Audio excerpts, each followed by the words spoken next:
बात रघुपुरा नामक एक छोटे से गांव की है। वहाँ रामू नाम का एक किसान अपनी पत्नी सरिता और 2 बच्चों, बेटे छोटू और बेटी पिंकी के साथ रहता था। रामू की एक बूढ़ी माँ भी थी, जिन्हें गांव वाले प्यार से अम्मा जी कहते थे। रामू खेती करके और सब्जियां बेचकर अपने परिवार का पालन पोषण करता था, लेकिन उसकी कमाई इतनी कम थी कि घर का खर्च मुश्किल से चल पाता था। गांव में एक पुराना कुआं था, जिसका पानी सब्जियों की सिंचाई के लिए इस्तेमाल होता था, लेकिन गर्मियों का मौसम शुरू होने के साथ कुएं का पानी सूखने लगा था और रामू की फसलें मुरझाने लगी थीं। एक दिन रामू खेत से थककर घर लौटा और सरिता से बोला, सरिता, आज फिर कुएं में पानी बहुत कम था। फसल को पानी नहीं मिला तो सब्जियां सूख रही हैं। बाजार में जो कुछ बिका उससे बस थोड़ा सा आटा और नमक लाया हूं। तुम इससे रोटी और चटनी बना लो, आज वही खाएंगे। सोच रहा हूं कल सुबह जल्दी कुएं पर जाऊं, शायद थोड़ा पानी मिल जाए। रामू की बातें उसकी बूढ़ी माँ सुन रही थी। उन्होंने कहा, बेटा, तू इतना परेशान क्यों होता है? भगवान सब ठीक कर देंगे, बस मेहनत करते रह। रामू ने उदास स्वर में कहा, माँ, अभी तो कुछ ठीक नहीं हुआ, पता नहीं आगे क्या होगा। सरिता ने भी हौसला बढ़ाया, अम्मा जी ठीक कह रही हैं। अच्छे बुरे दिन तो आते जाते रहते हैं, मैं खाना बना देती हूँ।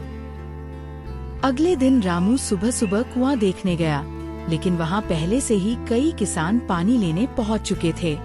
तभी उसका दोस्त मंगल उसके पास आया और बोला, रामू, कितना भी जल्दी आ जाएं, कुआं सूख रहा है। पानी कहाँ से आएगा? मुझे तो लगता है इस कुएं को छोड़कर हमें कोई दूसरा रास्ता ढूंढना होगा। रामू ने कहा, मंगल, आसपास तो कोई और कुआं है नहीं, अब क्या करें? मंगल बोला, हाँ, सही कहता है, लेकिन अगर यही हाल रहा तो खेती छोड़कर कुछ और काम करना पड़ेगा। ये कहकर मंगल चला गया। रामू ने निराश होकर वह बाजार गया, कुछ सब्जियां बेचीं और थोड़े से पैसे से चावल और दाल लाकर सरिता को दे दिए। पिंकी ने उदास होकर कहा, पिताजी, आज भी बस दाल चावल? कुछ अच्छा खाए कितने दिन हो गए। सरिता ने उसे डांटते हुए कहा, पिंकी, पढ़ाई कर, अपने पिताजी से ऐसे बात नहीं करते। रामू समझ गया कि सरिता उसे और परेशान नहीं करना चाहती। उस रात खाना खाने के बाद रामू अपनी माँ के पास गया और उनके पैर दबाते हुए बोला, माँ, कभी कभी अपनी गरीबी से मन टूट जाता है, भगवान जाने ये कब दूर होगी। अम्मा जी ने प्यार से कहा, बेटा, मेरी और तेरे पिताजी की दुआएं तेरे साथ हैं। निराश मत हो, सब ठीक हो जाएगा। रामू ने उनकी गोद में सिर रखकर कुछ सुकून पाया। कुछ दिन बाद सरिता ने रामू को बताया, अम्मा जी की तबीयत ठीक नहीं लग रही, उन्हें डॉक्टर के पास ले जाना होगा। रामू परेशान हो गया। सरिता, तुम तो जानती हो, घर का खर्च भी मुश्किल से चल रहा है, इलाज के लिए पैसे कहाँ से लाऊं? सरिता ने कहा, चिंता मत करो, मैंने पड़ोस की राधा दीदी से 500 रुपए उधार लिए हैं। तुम अम्मा जी को डॉक्टर के पास ले जाओ। रामू ने पैसे लिए और अम्मा जी का इलाज करवाया।